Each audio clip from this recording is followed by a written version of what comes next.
श्री गुरुचरण कमलेभ्यो नमः। श्री गणेशाय नमः। श्री सरस्वत्यै नमः। श्री विष्णवे नमः। श्री कृष्ण गोविंद हरे मुरारे। हे नाथ नारायण वासुदेव। श्री कृष्ण गोविंद हरे मुरारे। हे नाथ नारायण वासुदेव। हे नाथ नारायण वासुदेव। हे नाथ नारायण वासुदेव।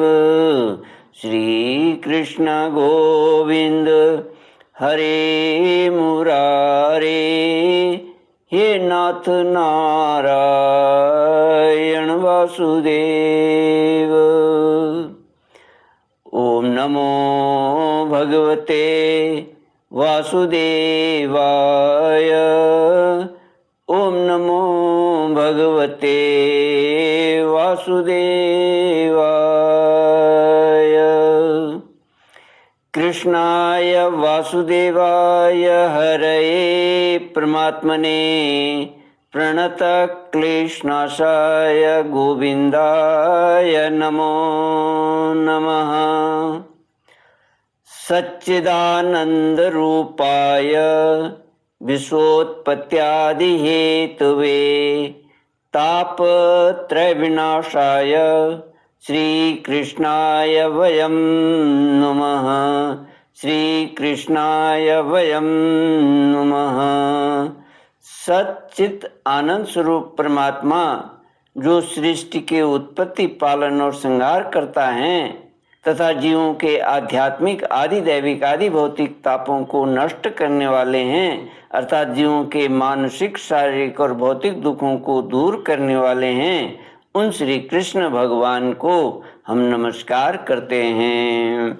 श्री कृष्ण गोविंद हरे मुरारे। हे नाथ नारायण वासुदेव।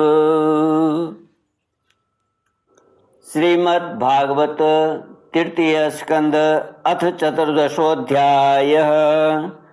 श्री शुक उवाच निशम्य कौसारविणोपवर्णितां हरे कथां कारणशुकरात्मनः पुनः स पप्रच्छ तमुद्यतांजलि न चाति तृप्तो विद्रो धृतव्रतः। श्रीमद् भागवत तीसरा स्कंद 14वां अध्याय दिति का गर्भधारण।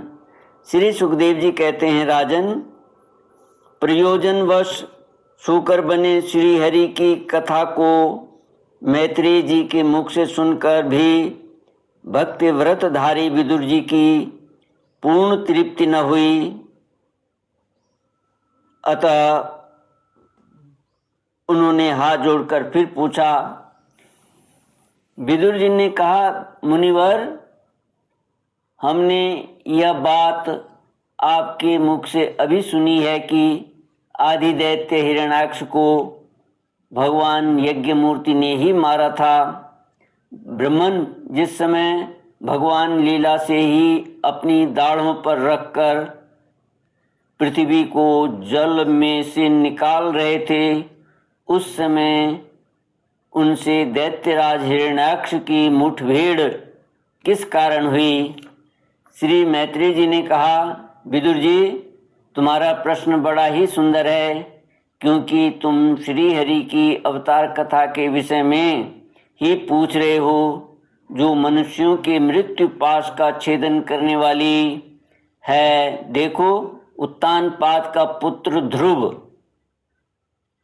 बालकपन में श्री नारद जी की सुनाई हुई हरि कथा के प्रभाव से ही मृत्यु के सिर पर पैर रखकर भगवान के परम पद पर आरूढ़ हो गया था। पूर्व काल में एक बार इसी वाराह भगवान और हिरण्याक्ष के युद्ध के विषय में देवताओं के प्रश्न करने पर देवदेव श्री ब्रह्मा जी ने उन्हें यह इतिहास सुनाया था और उसी के परंपरा से मैंने सुना है। विदुर जी, एक बार दक्ष की पुत्री दिति ने पुत्र प्राप्ति की इच्छा से कामातुर होकर सायंकाल के समय ही अपने पति मरीचि नंदन कश्यप जी से प्रार्थना की। उस समय कश्यप जी खीर की आहुतियों द्वारा अग्निजीव भगवान यज्ञपति की आराधना कर सूर्यास्त का समय जान अग्निशाला में ध्यानस्थ होकर बैठे थे। श्री कृष्ण गोविंद हरे मुरारे, हे नाथ नारायण वासुदेव। दिति ने कहा, विद्वान, मत वाला हाथी जैसे केले के वृक्ष को मसल डालता है, उसी प्रकार यह प्रसिद्ध धनुर्धर कामदेव मुझ अबला पर जोर जताकर आपके लिए मुझे बेचैन कर रहा है। अपनी पुत्रवती सौतों की सुख समृद्धि को देखकर मैं ईर्ष्या की आग से जली जाती हूँ। अतः आप मुझ पर कृपा कीजिए, आपका कल्याण हो। जिनके गर्भ से आप जैसा पति पुत्र रूप से उत्पन्न होता है, वे ही स्त्रियां अपने पतियों से सम्मानिता समझी जाती हैं। उनका सुयश संसार में सर्वत्र फैल जाता है। हमारे पिता प्रजापति दक्ष का अपनी पुत्रियों पर बड़ा स्नेह था। एक बार उन्होंने हम सबको अलग अलग बुलाकर पूछा कि तुम किसे अपना पति बनाना चाहती हो। वे अपनी संतान की सब प्रकार की चिंता रखते थे। अतः हमारा भाव जानकर उन्होंने उनमें से हम 13 पुत्रियों को, जो आपके गुण स्वभाव के अनुरूप थीं, आपके साथ ब्याह दिया। अतः मंगल मूर्ति कमल नयन, आप मेरी इच्छा पूर्ण कीजिए, क्योंकि हे महत्तम, आप जैसे महापुरुषों के पास दीन जनों का आना निष्फल नहीं होता। विदुर जी, दिति कामदेव के वेग से अत्यंत बेचैन और बेबस हो रही थी। उसने इसी प्रकार बहुत सी बातें बनाते हुए दीन होकर कश्यप जी से प्रार्थना की। तब उन्होंने उसे सुमधुर वाणी से समझाते हुए कहा, भीरू, तुम्हारी इच्छा के अनुसार मैं अभी अभी तुम्हारा प्रिय अवश्य करूँगा। भला जिसके द्वारा अर्थ, धर्म और काम तीनों की सिद्धि होती है, अपनी ऐसी पत्नी की कामना कौन पूर्ण नहीं करेगा। अपनी ऐसी पत्नी की कामना कौन पूर्ण नहीं करेगा। जिस प्रकार जहाज पर चढ़कर मनुष्य महासागर को पार कर लेता है, उसी प्रकार गृहस्थ आश्रमी दूसरे आश्रमों को आश्रय देता हुआ अपने आश्रम द्वारा स्वयं भी दुख समुद्र के पार हो जाता है। मानिनी, स्त्री को तो त्रिविध पुरुषार्थ की कामना वाले पुरुष का आधा अंग कहा गया है। उस पर अपनी गृहस्थी का भार डालकर पुरुष निश्चिंत होकर विचरता है। इंद्रिय रूप शत्रु अन्य आश्रम वालों के लिए अत्यंत दुर्जय है, किंतु जिस प्रकार किले का स्वामी सुगमता से ही लूटने वाले शत्रुओं को अपने अधीन कर लेता है, उसी प्रकार हम अपनी विवाहिता पत्नी का आश्रय लेकर इन इंद्रिय रूप शत्रुओं को सहज में ही जीत लेते हैं। गृहेश्वरी, तुम जैसी भार्या के उपकारों का बदला तो हम अथवा और कोई भी गुणग्राही पुरुष अपनी सारी उम्र में अथवा जन्मांतर में भी पूर्ण रूप से नहीं चुका सकते, तो भी तुम्हारी इस संतान प्राप्ति की इच्छा को मैं यथाशक्ति अवश्य पूर्ण करूँगा। परंतु अभी तुम एक मुहूर्त ठहरो, जिससे लोग मेरी निंदा न करें। यह अत्यंत घोर समय राक्षसादि घोर जीवों का है और देखने में भी बड़ा भयानक है। इसमें भगवान भूतनाथ के गण भूत प्रेत आदि घूमा करते हैं। साध्वी, इस संध्या काल में भूत भावन भूपति भगवान शंकर अपने गण भूत प्रेत आदि को साथ लिए बैल पर चढ़कर विचरा करते हैं, जिनका जटाजूट शमशान भूमि से उठे हुए बवंडर की धूलि से धूसरित होकर देदीप्यमान हो रहा है,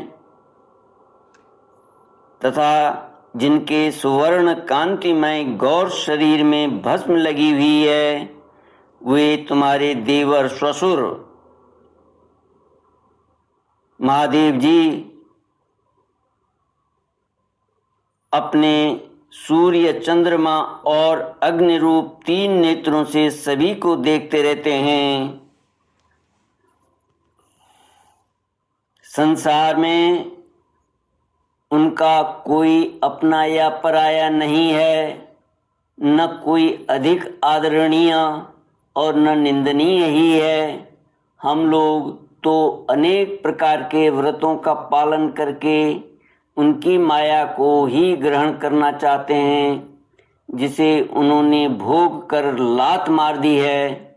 विवेकी पुरुष अविद्या के आवरण को हटाने की इच्छा से उनके निर्मल चरित्र का गान किया करते हैं।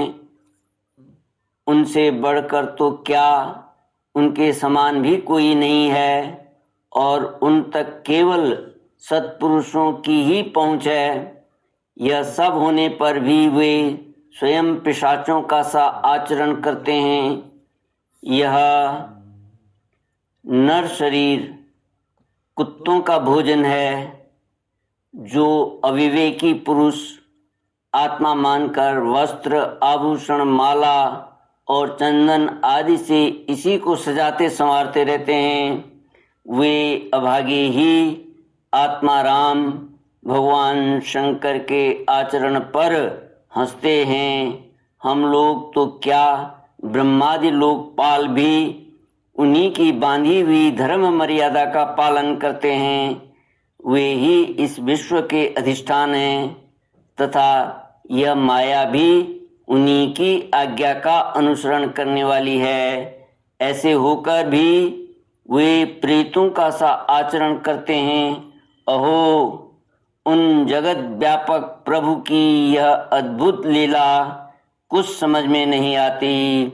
श्री कृष्ण गोविंद हरे मुरारे, हे नाथ नारायण वासुदेव। ओम पूर्णमद पूर्णमिदं पूर्णात् पूर्णमुदच्यते पूर्णस्य पूर्णमादाय पूर्णमेवावशिष्यते।